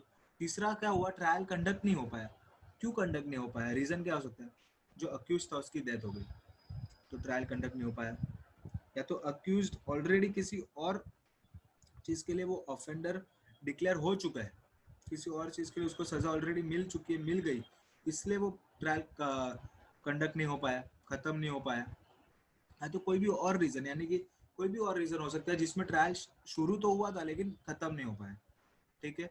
तो ये सारी चीज में स्पेशल कोर्ट क्या करेगी, कि स्पेशल कोर्ट है ना, ये अगर ये ट्रायल कंडक्ट नहीं हो पाया तो स्पेशल, ये तीन चीज की वजह से, तो स्पेशल कोर्ट क्या करेगी, ऑन एप्लीकेशन ऑफ डायरेक्टर, या तो डायरेक्टर के एप्लीकेशन पे, या तो फिर जो पर्सन जिसका जो अक्यूज था, जिस जो पर्सन जो अक्यूज था एंटाइटल, और जिसका एंटाइटलमेंट था प्रॉपर्टी पे, ठीक है, जिसका ट्रायल ऑफ ऑफेंस चल रहा था, ओके, तो जो पर्सन क्लेमिंग एंटाइटलमेंट, तो वो दोनों के एप्लीकेशन पे, या तो डायरेक्टर पे या तो पर्सन क्लेमिंग एंटाइटलमेंट पे, तो अगर वो दोनों एक तो ट्रायल कंप्लीट नहीं हो पाया, ठीक है, तो क्या करेगा स्पेशल कोर्ट, या तो डायरेक्टर एप्लीकेशन देगा या तो पर्सन क्लेमिंग एंटाइटलमेंट वो एप्लीकेशन देगा, और उसके बाद ऑर्डर पास करेगा, फिर उसके बाद वो देख अगर ये दोनों का एप्लीकेशन आता है, डायरेक्टर का या तो जिसका जो अक्यूज्ड है, जिसके प्रॉपर्टी है, ये दोनों का एप्लीकेशन आता है, कभी ट्रायल तो कंप्लीट नहीं हो पाया, तो अभी अब हम क्या कर सकते हैं? तो अभी अगर लग तो अभी स्पेशल कोर्ट के पास अथॉरिटी है कि उसका बोले ना वो उसको मतलब अगर लग रहा है फॉर एग्जांपल कि समझो ये मनी लॉन्ड्रिंग में इन्वॉल्व है, तो क्या करेगा? ऑर्डर देगा कि उसको कॉन्फिस्केट कर दो प्रॉपर्टी को। और अगर स्पेशल कोर्ट को लग रहा है कि नहीं भाई ये मनी लॉन्ड्रिंग में इन्वॉल्व नहीं था, तो क्या बोलेगा कि आप इसको रिलीज कर दो प्रॉपर्टी को। ठीक है, जब भी ट्रायल कंडक्ट नहीं हो पाया डेथ की वजह से अक्यूज्ड के, या तो ऑलरेडी प्रोक्लेम्ड ऑफेंडर डिक्लेयर हो गया है किसी और एक्ट के अंदर, किसी और बोले ना क्राइम के लिए, या तो शुरू हुआ था लेकिन कंप्लीट नहीं हो पाया, या तो कोई भी और रीज़न की वजह से, तो ये तीन चीज़ में स्पेशल कोर्ट क्या करेगी? अगर एप्लीकेशन आता है डायरेक्टर का, या तो जो पर्सन क्लेमिंग एंटाइटलमेंट यानी कि जिसका प्रॉपर्टी है, ठीक है, उसका एप्लीकेशन आता है कि अभी हमको ये मतलब एप्लीकेशन बेसिकली तो जिसका प्रॉपर्टी वो किस लिए करेगा? कि उसका रिलीज हो जाए इसलिए। और डायरेक्टर नॉर्मली किस लिए करेगा? कि उसका कॉन्फिस्केट हो जाए इसलिए। तो अभी अभी स्पेशल कोर्ट के पास खुद के डिसीजन लेने का पावर है। तभी वो देखेगा कि उसको लग रहा है कि मनी लॉन्ड्रिंग में इन्वॉल्व था ये प्रॉपर्टी, तो वो क्या करेगा? कॉन्फिस्केशन का ऑर्डर दे देगा। और उसको लग रहा है कि मनी लॉन्ड्रिंग में इन्वॉल्व नहीं था, तो क्या करेगा? रिलीज का ऑर्डर दे देगा। अगर कॉन्फिस्केशन में भी एक और एक चांस है अक्यूज के पास, अगर अक्यूज ने यानी कि जो क्लेमेंट था प्रॉपर्टी का, अगर उसने गुड फेथ में एक्ट किया था, बाय मिस्टेक मनी लॉन्ड्रिंग हो गया फॉर एग्जांपल, वो जानबूझ के करना नहीं चाहता, उसको इंटेंशनली नहीं था, गुड फेथ में एक्ट किया था इस, और गुड फेथ के एक्ट करने की वजह से उसका मनी लॉन्ड्रिंग में वो पकड़ा गया, उसका लॉस सफर हो गया। तो ऐसे केसेस में है ना, एक सुप्रीम कोर्ट के पास एक राइट है to what, to direct central government कि इसकी प्रॉपर्टी वापस आप रिस्टोर कर दो, यानी कि वापस उसको दे दो प्रॉपर्टी, या तो उसका पार्ट जो है पूरी प्रॉपर्टी, या तो उसका पार्ट वापस जो क्लेमेंट है उसको दे दो, क्योंकि उसने मनी लॉन्ड्रिंग जो किया किया है वो इंटेंशनली नहीं किया है, अनइंटेंशनली उससे हो गया, उसने जानबूझ के नहीं किया है, तो फिर उसने गुड फेथ में एक्ट किया था और उसने लॉस सफर हो गया जिसकी वजह से। तो कॉन्फिस्केशन में भी अगर प्रॉपर्टी कॉन्फिस्केट होने के बाद भी अगर ऐसा लग रहा है स्पेशल कोर्ट को कि क्लेमेंट ने गुड फेथ में एक्ट किया था और जो लॉस सफर हुआ है उसको वो अनइंटेंशनल था उसका जो मनी लॉन्ड्रिंग था, तो ऐसे केस में स्पेशल कोर्ट डायरेक्ट करेगी सेंट्रल गवर्नमेंट को आपकी, क्योंकि सेंट्रल गवर्नमेंट को क्यों डायरेक्ट करेगी? क्योंकि जो भी प्रॉपर्टी कॉन्फिस्केट होती है वो सेंट्रल गवर्नमेंट के पास चली जाती है, सेंट्रल गवर्नमेंट उसको कॉन्फिस्केट कर लेती है, यानी कि हमेशा के लिए अपने अपने पास ले लेती है। वो हम लोग आगे देखेंगे कैसे वेस्टिंग होता है सेंट्रल गवर्नमेंट में प्रॉपर्टी। ठीक है, तो बोलेगी कि आप एक काम करो, इसका जो प्रॉपर्टी है या तो उसका कुछ पार्ट आप इसको वापस रिस्टोर करके दे दो, क्योंकि इसने जो मनी लॉन्ड्रिंग जो इससे हो गया है वो एक्चुअली में ये गुड फेथ में काम करना चाहता था, लेकिन इससे अनइंटेंशनली मनी लॉन्ड्रिंग हो गया है और इसको जिसकी वजह से इसका लॉस हो गया। ठीक है, तो ये है स्पेशल कोर्ट का पार्ट। तो हम लोग ने स्पेशल कोर्ट में क्या देखा? सबसे पहले हम लोग ने ईडी का देखा, फिर एजुकेटिंग अथॉरिटी, उसका एक पूरा स्टोरी लाइन था। अभी स्पेशल कोर्ट में हम लोग ने क्या देखा कि सबसे पहले अभी जब जब भी ट्रायल ऑफ ऑफेंस कंप्लीट होता है तो तीन चीज़ होगी, या तो मनी लॉन्ड्रिंग है तो कॉन्फिस्केट करो, नहीं है तो रिलीज करो, और थर्ड चीज़ अगर ट्रायल नहीं हो पाया, क्यों नहीं हो पाया? क्योंकि डेथ होगी अक्यूज की, या तो वो प्रोक्लेम ऑफेंडर डिक्लेयर हो गया, या तो कोई और रीज़न की वजह से जिसकी वजह से ट्रायल चालू तो हुआ था लेकिन कंप्लीट नहीं हो पाया। तो स्पेशल कोर्ट क्या करेगी? ये तीन चीज़ में अगर डायरेक्टर एप्लीकेशन देता है, तो जो पर्सन क्लेमिंग एंटाइटलमेंट जिसकी प्रॉपर्टी है वो एप्लीकेशन देता है, तो अगर उसको लगता है मनी लॉन्ड्रिंग में इन्वॉल्व है तो वो कॉन्फिस्केशन का ऑर्डर दे देती है, और उसको लगता है स्पेशल कोर्ट को नहीं ये मनी लॉन्ड्रिंग में इन्वॉल्व नहीं था, तो वो रिलीज का ऑर्डर दे देती है। जैसे ही कॉन्फिस्केशन का ऑर्डर देती है, लेकिन कॉन्फिस्केशन के बाद भी अगर स्पेशल कोर्ट को लगता है कि if that person has acted in good faith और जो मनी लॉन्ड्रिंग हुआ है वो अनइंटेंशनल था, इंटेंशनली नहीं किया गया है, उसको पता नहीं था और मनी लॉन्ड्रिंग हो गया। ठीक है, तो ऐसे केसेस में वो क्या करती है कि सेंट्रल गवर्नमेंट को डायरेक्ट करती है कि आप एक काम करो, इसकी प्रॉपर्टीज को वापस दे दो, रिस्टोर कर दो, या तो पूरी प्रॉपर्टी या तो पार्ट उसकी, जैसा स्पेशल कोर्ट को लगे उतना, तो उतनी प्रॉपर्टीज को वापस कर दी जाती है। ये कॉन्फिस्केशन के टाइम अगर लगता है मनी लॉन्ड्रिंग हुआ है तो, और अगर नहीं हुआ है तो पूरी प्रॉपर्टी ऐसे ही रिलीज हो जाती है। तो ये था पूरा स्पेशल कोर्ट का रोल। ठीक है, अभी स्पेशल कोर्ट के बाद हम लोग ने देखा, हम लोग देखें कि wasting of property in central government. अभी हम लोग ये बार बार देख रहे हैं कि कॉन्फिस्केशन हो जाती है, कॉन्फिस्केशन हो जाती है प्रॉपर्टी सेंट्रल गवर्नमेंट में, कॉन्फिस्केट हो जाती है। यानी कि बेसिकली मतलब क्या है इसका, मतलब सेंट्रल गवर्नमेंट ये प्रॉपर्टी जब्त कर लेती है, प्रॉपर्टी सेंट्रल गवर्नमेंट के पास चली जाती है। पर अभी समझो कि इसके ऊपर कुछ चार्जेस क्रिएट किया गया था, इसके ऊपर कोई लीज होल्ड इंटरेस्ट था। फॉर एग्जाम्पल ये प्रॉपर्टी मेरी है और जो मनी लॉन्ड्रिंग में इन्वॉल्व, अभी पता चला कि ये मनी लॉन्ड्रिंग में इन्वॉल्व है, तो सेंट्रल गवर्नमेंट ने उससे कॉन्फिस्केट कर लिया। लेकिन फॉर एग्जाम्पल मैंने उसके ऊपर चार्ज क्रिएट करके या तो मॉर्गेज क्रिएट करके मैंने लोन लिया था, तो कल उठ के बैंक, मैं तो नहीं फंसूंगा, मैं तो फंसा वो अलग, लेकिन बैंक वाले भी आएंगे, बैंक वाले बोलेंगे या तो जो मेरे क्रेडिटर्स है वो आएंगे कि नहीं ये तो इसके ऊपर चार्ज क्रिएट किया गया था, इसके ऊपर हमारा राइट है। तो बैंक वाले बोलेंगे इसके ऊपर हम लोग इसको मॉर्गेज रख के हम लोग ने इसके ऊपर लोन दिया था, तो इसके ऊपर हमारा राइट भी है। तो ऐसा भी तो डिस्प्यूट हो सकता है ना। कॉन्फिस अगर प्रॉपर्टी है किसी के पास, तो मोस्ट ऑफ द टाइम उसको मॉर्गेज या तो चार्ज उसके ऊपर क्रिएट किया हुआ ही रहता है, क्योंकि लोन पर्पस के लिए। ठीक है, तो फिर अभी इसके अंदर क्या सोल्यूशन हो सकता है आपके हिसाब से? क्या बैंक वाले से भी वो प्रॉपर्टी, मेरा जितना पैसा ड्यू है बैंक वाले को, उसको उसमें से दिया जाएगा और रिमेनिंग प्रॉपर्टी सेंट्रल गवर्नमेंट को कॉन्फिस्केट होगी। जो भी क्रेडिटर्स है उसको पैसा दिया जाएगा, जो जिस चार्ज क्रिएट किया था मैंने उसको पैसा दिया जाएगा, फिर रिमेनिंग जो है वो सेंट्रल गवर्नमेंट के पास जाएगा, या तो पूरा का पूरा सेंट्रल गवर्नमेंट के पास चला जाएगा, वो लोग दोनों को कुछ नहीं मिलेगा। ठीक है, तो इसमें कैसा होगा ना, जब भी कॉन्फिस्केशन होगा प्रॉपर्टी का सेंट्रल गवर्नमेंट के पास, ये तो वेस्टिंग ऑफ प्रॉपर्टी जो होता है सेंट्रल गवर्नमेंट में, तो उसमें क्या होता है जब भी ऑर्डर ऑफ कॉन्फिस्केशन आता है, तो सारा उसका जो राइट है, जो भी टाइटल है, राइट बोलो चाहे टाइटल बोलो, टाइटल भी सेंट्रल गवर्नमेंट को चला जाएगा, उसका राइट भी सेंट्रल गवर्नमेंट को चला जाएगा, उसका पोजेशन भी हो चाहे लीन हो चाहे कुछ भी हो, टोटली मतलब टोटली मतलब कैसे बोलूँ, मतलब कुछ भी नहीं हो सकता है। जो है प्रॉपर्टी जैसे कि जैसी प्रॉपर्टी है वो पूरी की पूरी सेंट्रल गवर्नमेंट के चली जाएगी। It vest absolutely in central government. ठीक है, अभी इसके ऊपर कोई चार्ज क्रिएट किया गया है तो वो चार्ज नल एंड वर्ड हो जाएगा। वो उसको जैसे ही वो प्रॉपर्टी सेंट्रल गवर्नमेंट के पास चली गई by order of confiscation, central government के पास वो वेस्ट हो गई प्रॉपर्टी, तो उसके ऊपर जो भी चार्जेस है वो नल एंड वर्ड हो जाएंगे। जो भी उसके ऊपर मॉर्गेज है सब नल एंड वर्ड हो जाएगा। It will be free from all type of encumbrances. Encumbrances यानी कि क्या, बेसिकली कोई भी चार्ज क्रिएट किया गया हो, मॉर्गेज क्रिएट किया गया हो, तो it will be automatically freed from all the encumbrances. कोई चार्ज नहीं, कुछ वैलिड नहीं, सब नल एंड वर्ड हो जाएगा। चाहे वो चार्जेस हो, एनकम्ब्रेंसेस हो, लीज होल्ड इंटरेस्ट हो, कुछ भी हो।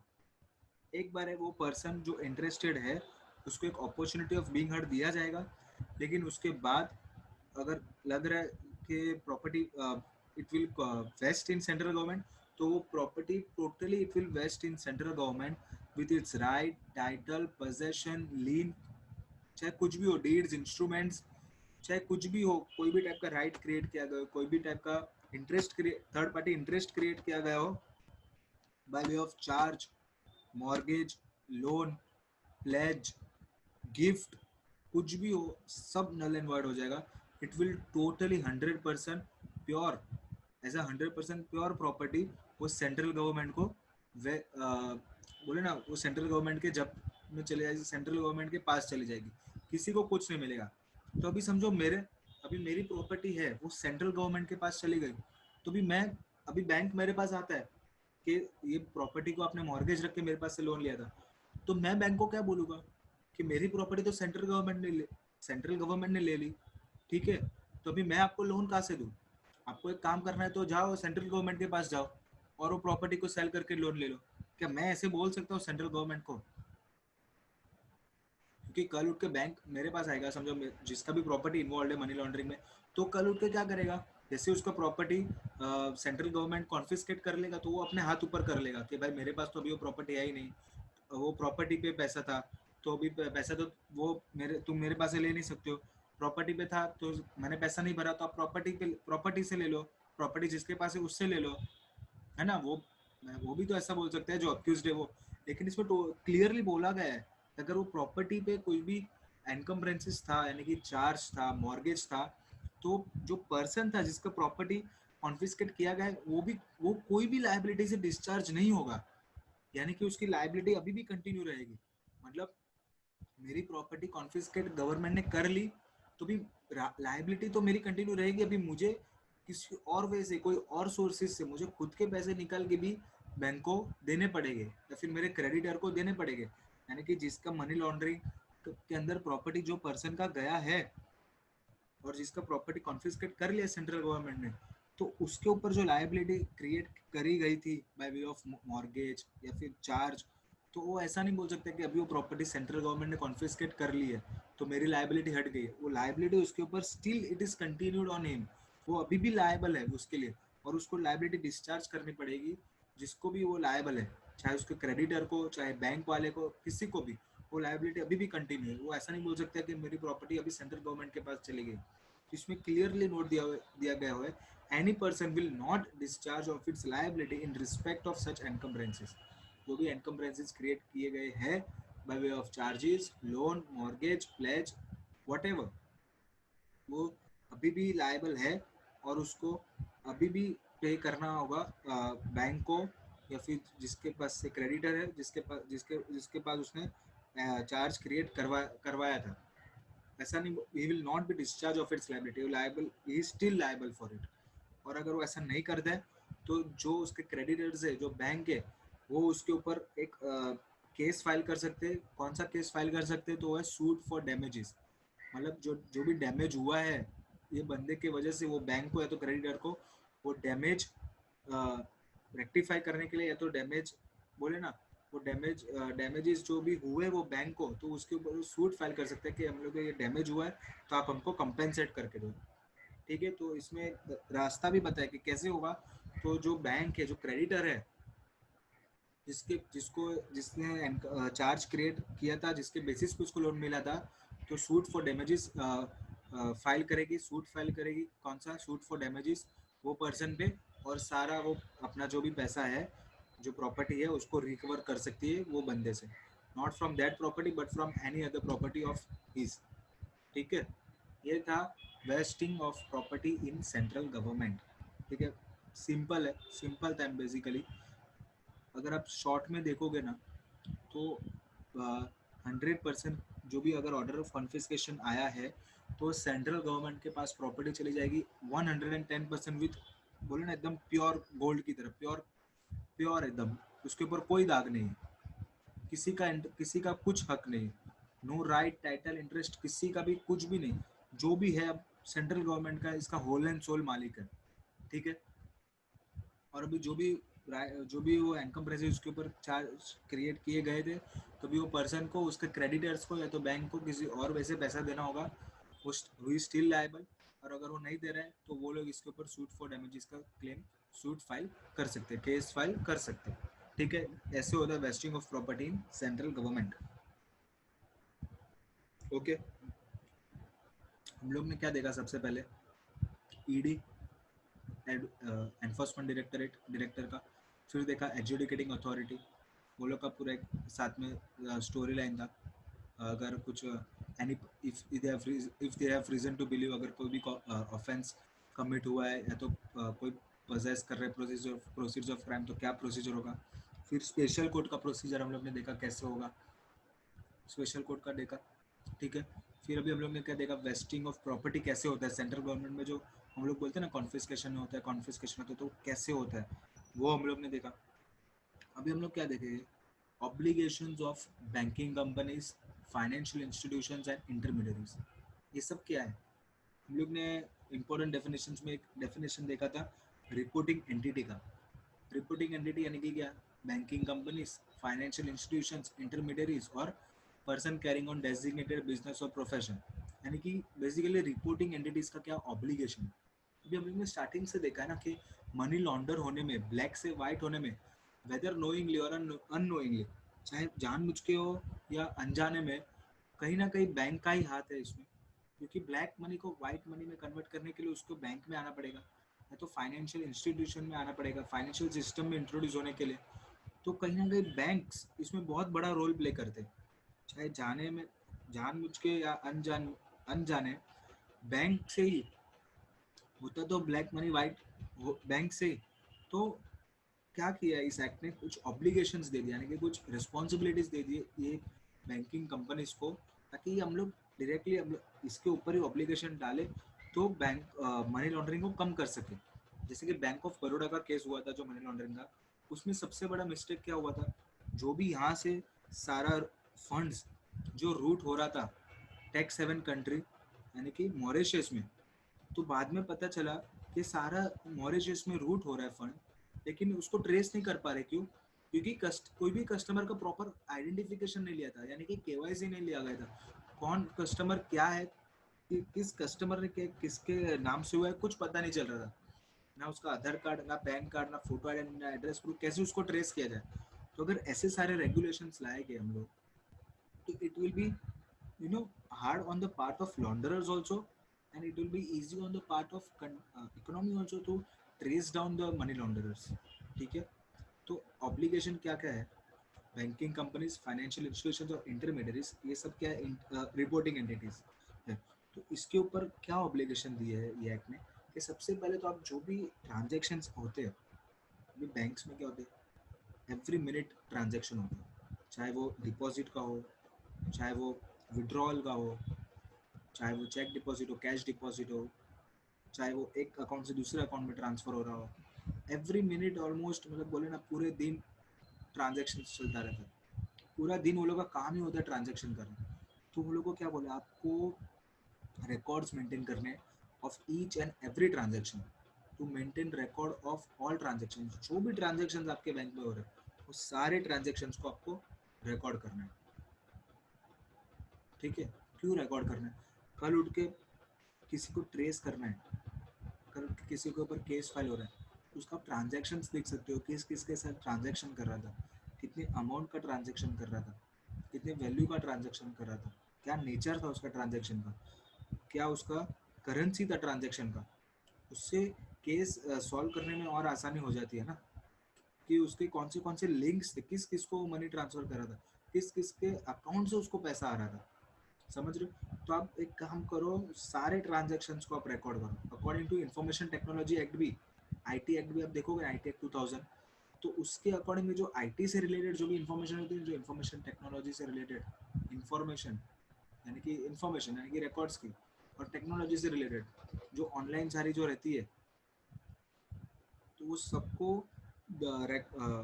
प्रिजर्व करना, मेंटेन करके रखना एक बेसिक प्रोविजन है वहाँ पे भी। तो ये इसमें सबसे पहले बोला maintain record of all transactions.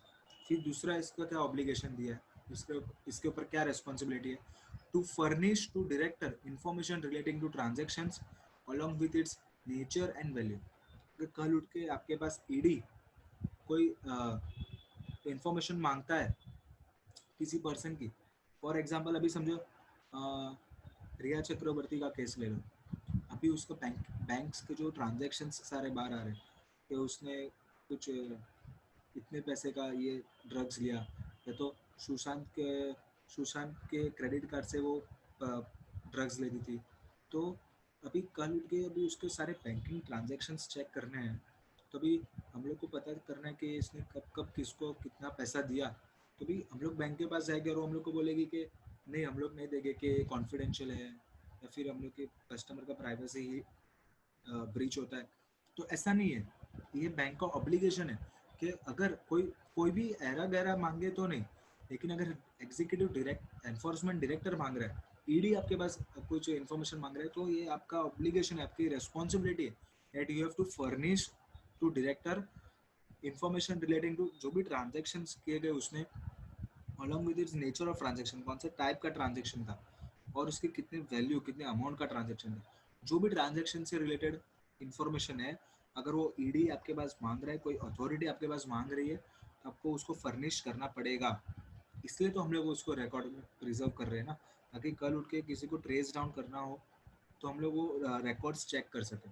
ठीक है, फिर तीसरा इसका क्या ऑब्लिगेशन है, maintain record of documents of client identification and beneficial owner. यानी कि क्या हो गया, रिकॉर्ड्स ऑफ डॉक्यूमेंट्स, यानी कि क्या हो गया, क्लाइंट आइडेंटिफिकेशन।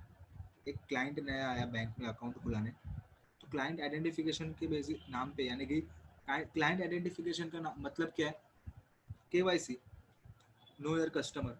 तो हम एक नया अकाउंट खुलाना चाहते हैं, तो बेसिकली जो नॉर्मल डॉक्यूमेंट्स हम लोग से क्या लेते हैं, एक तो फॉर्म भरवाते, उसके ऊपर सब साइन करवाते। हम लोग तो देखते नहीं क्या लिखा है, बस वो लोग बोलते यहाँ पे क्रॉस मार्क किया है, चौकड़ी मारा है, साइन मार दो। हम लोग तो मार देते, है ना। तो फिर डॉक्यूमेंट्स में क्या क्या लेते, आधार कार्ड, अगर आपके पास पैन कार्ड हो तो पैन कार्ड भी लेते। और अगर अभी तो आप पैन कार्ड ना हो तो आपके पास एक फॉर्म साइन करवा के लेते कि आप पैन कार्ड पजेस नहीं करते, ताकि कल उठ के आप ऐसा ना बोलो कि बैंक वाले ने तो पैन कार्ड मांगा नहीं था इसलिए मैंने नहीं दिया। इसलिए अगर आप बोलते हो, अगर आपके पास पैन कार्ड है और आप बोलते हो कि मेरे पास पैन कार्ड नहीं है, तो आपके पास एक फॉर्म साइन करके लिया जाएगा कि आपके पास, आप बोल रहे हो कि मेरे पास पैन कार्ड नहीं है। ठीक है, तो आपका आधार कार्ड, पैन कार्ड, फिर वो फॉर्म, अगर आपके पास पैन कार्ड नहीं है तो फिर आपका फ़ोटो, लेटेस्ट फ़ोटो, फिर आपका फ़ोटो आइडेंटिटी प्रूफ में आपका फ़ोटो के, फिर एड्रेस प्रूफ में आपका इलेक्ट्रिसिटी बिल, तो आपका मोबाइल फ़ोन का बिल, या तो आपका हाउस टैक्स का bill not older than 2 months. ये सारे रिकॉर्ड्स से क्या पता चलता है कि क्लाइंट कहाँ का है, जेन्यून है। कल उठ के उसको ट्रेस करना है तो हम ट्रेस भी कर सकते हैं। ठीक है, तो जो डॉक्यूमेंट्स उसने दिए थे, उस क्लाइंट आइडेंटिफिकेशन, वो सारे रिकॉर्ड्स को आपको मेंटेन करना है। या फिर बेनिफिशियल ओनर, यानी कि क्या होगा बेसिकली, अगर कोई कंपनी का अकाउंट है तो उसके बेनिफिशियल ओनर कौन होते हैं, उसके डायरेक्टर्स होते हैं, उसके शेयर होल्डर्स होते हैं। अगर कोई ट्रस्ट का अकाउंट है तो उसके बेनिफिशियल ओनर्स कौन होते हैं, उसके ट्रस्टीज होते हैं, है ना। तो कोई ट्रस्ट का भी अकाउंट है बैंक में, उसके ट्रस्टीज का भी सारा रिकॉर्ड्स लिया जाता है, उसका आधार कार्ड, पैन कार्ड, उसके भी सारे रिकॉर्ड्स लिए जाते हैं। तो उसको मेंटेन आपको रिकॉर्ड करना है of client identification as well as beneficial owner का। तो उसमें क्या क्या आता है, देख तो केवाईसी आता है, केवाईसी देगा, फिर सारी उसकी अकाउंट से रिलेटेड फाइल्स, और बिजनेस करस्पॉन्डेंस फॉर एग्जांपल, आपका वो मेल के ऊपर, उसके ऊपर कुछ मेल, आपका समझो आपने कोई डॉक्यूमेंट मंगाया है, तो आपने कोई लेटर मंगाया, लेटर हेड पे कोई ट्रस्ट से, तो आपका जो मेल के ऊपर बिजनेस करस्पॉन्डेंस हो रहा है, मेल से जो आपका कम्युनिकेशन हो रहा है बैंक का उसके क्लाइंट के साथ, तो वो भी आपको मेंटेन करके रखना है। ऐसा नहीं कि मेल आपने डिलीट कर दिया, मेल के ऊपर आपका, या फिर कोई और वे के थ्रू, आपका वेबसाइट से थ्रू, या फिर जो जिसके भी थ्रू आपका बिजनेस करस्पॉन्डेंस, यानी कि आपका कम्युनिकेशन जो हो रहा है, करस्पॉन्डेंस क्लाइंट का और बैंक के बीच में, वो भी आपको मेंटेन करके रखना है। ठीक है, तो क्या क्या, एक तो maintain record of all the transactions, 3 है। Furnish to director information relating to trans, और जब भी डायरेक्टर आपके पास मांगे इन्फॉर्मेशन, तो आपको उसको फर्निश करना है along with its nature and value. Third, maintain record of documents of client identification. Client identification यानी कि केवाईसी, उसके सारे जो डॉक्यूमेंट्स उसके अंदर दिए वो मेंटेन करने, और बेनिफिशियल ओनर्स के करने। ठीक है, along with KYC, account files and business correspondence. अभी जो भी इंफॉर्मेशन और रिकॉर्ड्स आप मेंटेन कर रहे हो, उसको क्या रखना है, कॉन्फिडेंशियल रखना है। कॉन्फिडेंशियल यानी कि अभी आपने मेंटेन किया, इसका मतलब ये नहीं कि आप इसको एडवर्टाइजिंग एजेंसीज को सेल करते हो। फॉर एग्जांपल, आपके पास किसी ने लोन के लिए अप्लाई कर दिया, तो आपने क्या किया, आगे उसका डेटा सेल कर दिया एडवर्टाइजमेंट एजेंसी या फिर अदर बैंक्स को।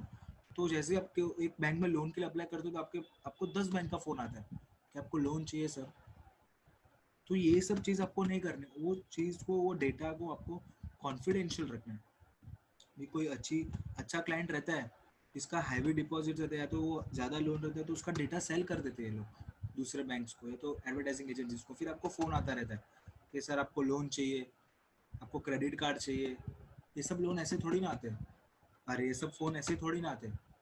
ठीक है, तो ये सब चीज़ को आपको कॉन्फिडेंशियल रखना है, ना कि किसी को भी देना है। खाली जो अथॉरिटी जिसको बोला है, जो ईडी है, या तो फॉर एग्जांपल एजुकेटिंग अथॉरिटी जिसको बोला गया है, उसको ही आप दे सकते हो, उसको ही फर्निश कर सकते हो, किसी को भी नहीं कर सकते हो।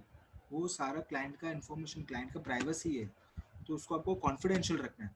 दूसरा, ये रिकॉर्ड्स कितने टाइम के लिए मेंटेन करके रखना है, मिनिमम 5 साल के लिए मेंटेन करके रखना है। ठीक है, मिनिमम 5 साल के लिए रिकॉर्ड मेंटेन करके रखना है from the date of transaction. Okay, अभी ये हो गया। अभी डायरेक्टर और एनी पर्सन ऑथोराइज, डायरेक्टर या तो एनी पर्सन अथॉरिटी ऑथोराइज्ड, या तो जैसे कि हम लोग ने देखा डायरेक्टर है, या तो वो किसी को, पर्सन को या तो अथॉरिटी को ऑथोराइज करता है। तो अगर वो कॉल फॉर रिकॉर्ड्स, वो कभी भी आपके पास रिकॉर्ड्स के लिए आपको कॉल कर सकते हैं, यानी कि आपके पास से रिकॉर्ड्स मंगा सकते हैं सारे ट्रांजेक्शन्स का, और इंक्वायरी कर सकते हैं उसके ऊपर, आपके पास, कि आप मेरे को सारे ट्रांजेक्शन्स दो।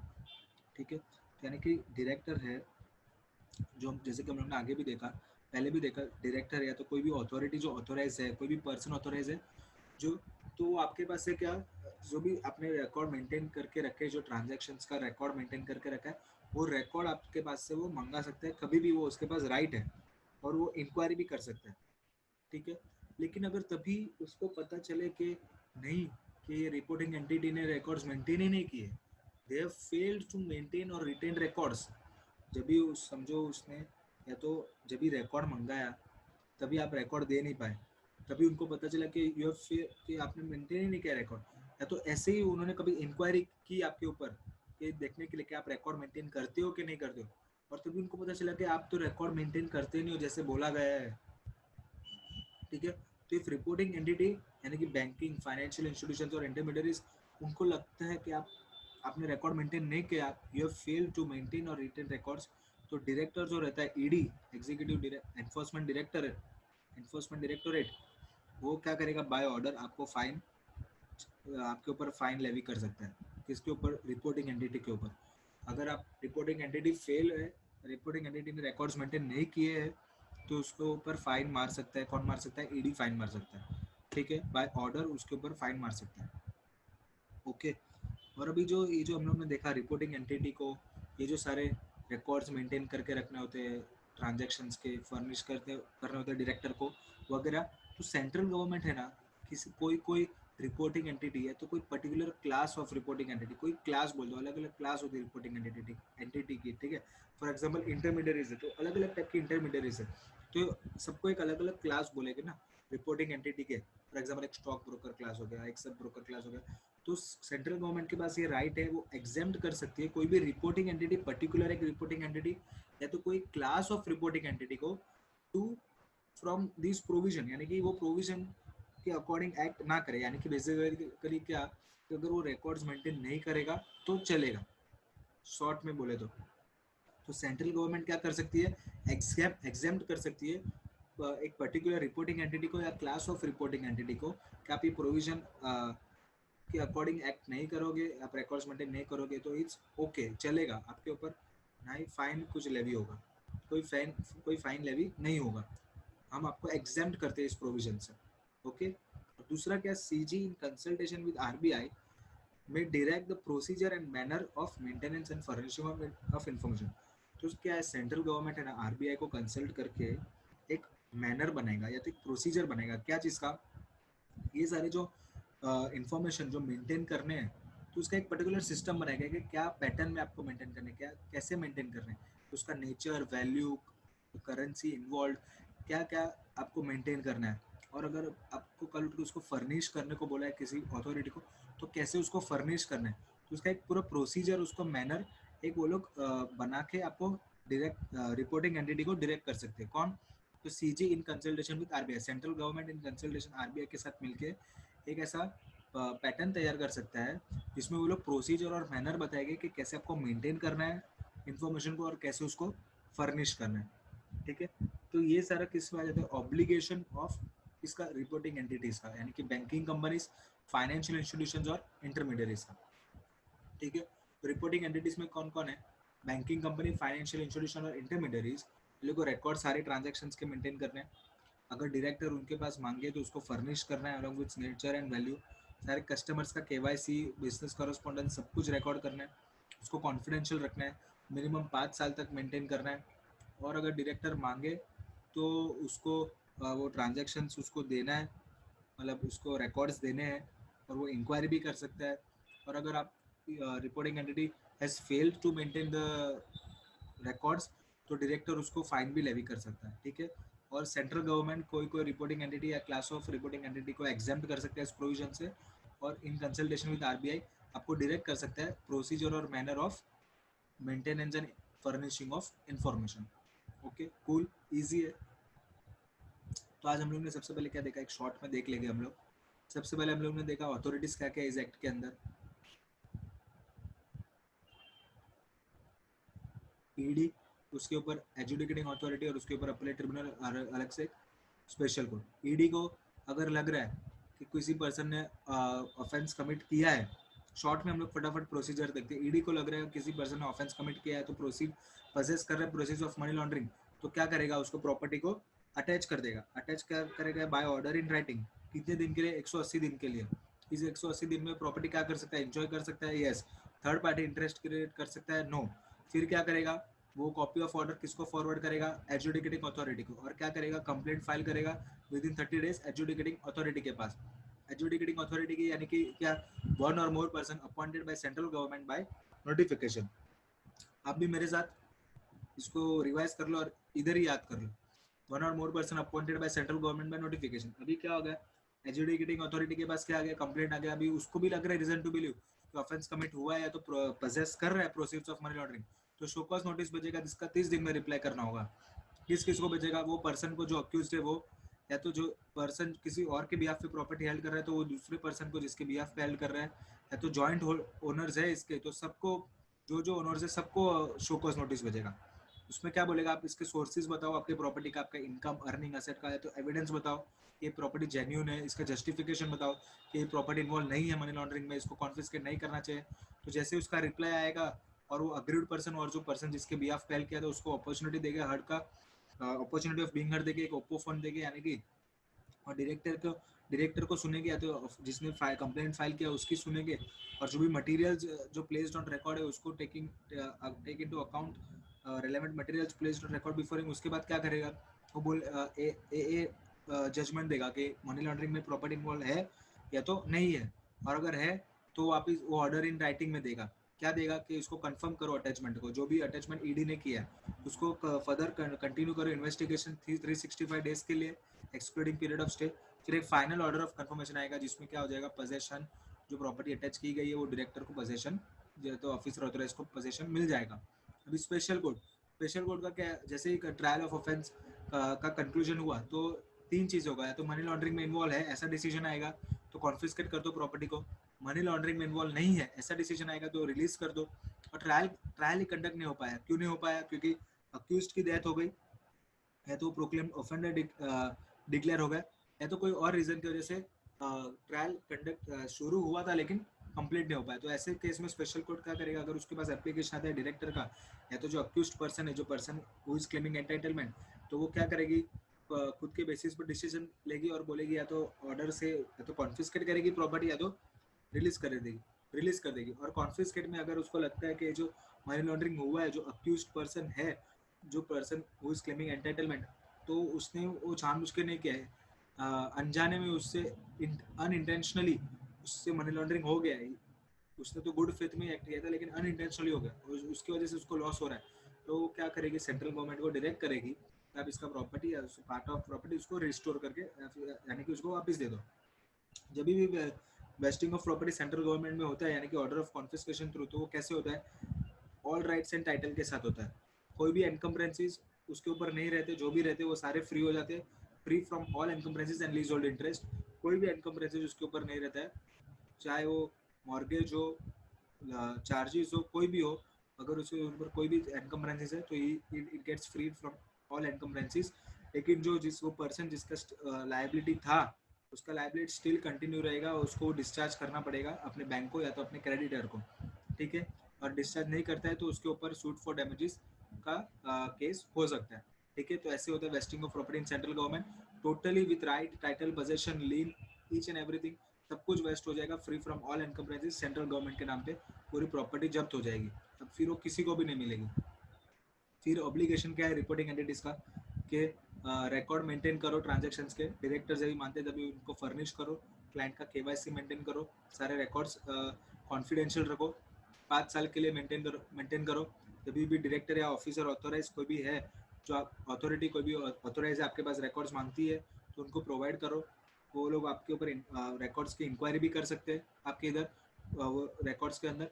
और अगर आप फेल हो, reporting entity fails to maintain, तो उसको डायरेक्टर जो एनफोर्समेंट डायरेक्टर है ईडी, उसके ऊपर फाइन लेवी कर सकता है। और जो सेंट्रल गवर्नमेंट है वो एग्जाम कर सकता है कोई पर्टिकुलर रिपोर्टिंग एंटिटी को या तो क्लास ऑफ रिपोर्टिंग एंटिटी को फ्रॉम दिस प्रोविजन, और इन कंसल्टेशन विद आरबीआई आपको डायरेक्ट भी कर सकता है। क्या? तो procedure and manner of what maintenance and furnishing of information, ठीक है। I hope you guys have understood. And यहाँ पे हमारा कंप्लीट हुआ prevention of money laundering act का सेकंड लेक्चर, ठीक है। See you guys in third lecture, bye bye.